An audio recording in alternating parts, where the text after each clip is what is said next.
రైతు రుణమాఫీ కేంద్రంగా రాజుకున్న సవాళ్ల పర్వం ఇప్పుడు స్పీకర్ ఫార్మాట్ వైపు టర్న్ తీసుకుంది. దేనికైనా తాను రెడీ అంటూ మరోసారి సవాల్ విసిరారు హరీష్ రావు.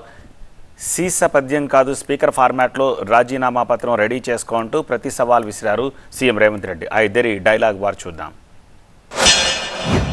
బాండ్ పేపర్ మీద రాసిచ్చిన 6 గ్యారెంటీలు, 2 లక్షల రుణమాఫీ, ఈ రెండు నువ్వు ప్రజలకు ఇచ్చిన హామీ, 100 రోజుల్లో చేస్తానని సోనియా గాంధీతో లేఖ రాయించిన హామీలు, అవి అమలు చేయడానికి సిద్ధమా నేను అడుగుతా ఉన్నా. స్పీకర్ ఫార్మెట్ లో మన press club academy chairman Srinivas Reddy గారికి నువ్వు పంపి 1 నిమిషంలో నేను కూడా పంపుతా.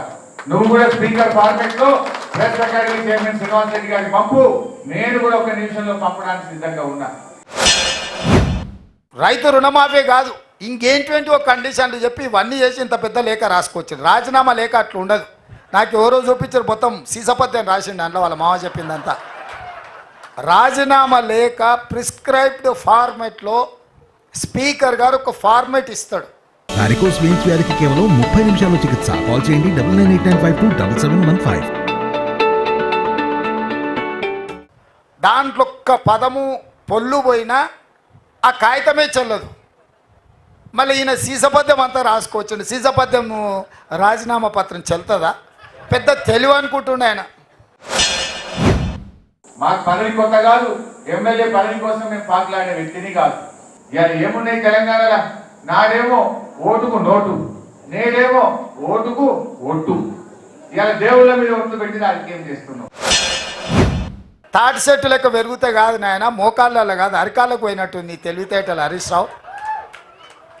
ఇప్పుడు కూడా నేను చెప్తున్నా హరీష్ రావు, నీ సవాల్ను స్పష్టంగా మేము స్వీకరిస్తున్నాం. 15 ఆగస్టు లోపల 2 లక్షల రూపాయల రుణమాఫీ చేస్తా, నీ రాజీనామా రెడీగా పెట్టుకో. నిన్న నువ్వు ముఖం చాటేసినావు. అమరవీరుల స్తూపం దగ్గర రావడానికి నీకు చేతగాక నువ్వు తప్పించుకున్నావు. కానీ నేను ఇచ్చిన మాట ప్రకారంగా అక్కడికి వచ్చిన. దొంగ తిరుగుడు మాటలు వద్దు, సొల్లు వద్దు, సూటిగా చెప్పు. 6 గ్యారెంటీలు అమలు చేస్తావా చేయవా? 2 లక్షల మాఫీ, 6 గ్యారెంటీలు ఆగస్టు 15లోగా చేస్తావా చేయవా చెప్పు. మోసం చేయాలనిపిస్తే ఆ మోసానికి ముసుగు అమరవీరుల స్తూపం. దాన్ని వెనకాల దాచుకొని అబద్ధాలు చెప్తాడు. ఇన్ని రోజులు ఎప్పుడైనా అమరవీరుల స్తూపం కాడిపోయిందా? రైతులకు రుణం చేయకపోతే మాకెందుకు అధికారం? అయితే 30,000 40,000 కోట్లు అవుతుంది. కానీ ఏమవుతుంది? నువ్వు కాళేశ్వరం దోసుకున్న 1,00,000 కోట్ల కంటే ఎక్కువనా?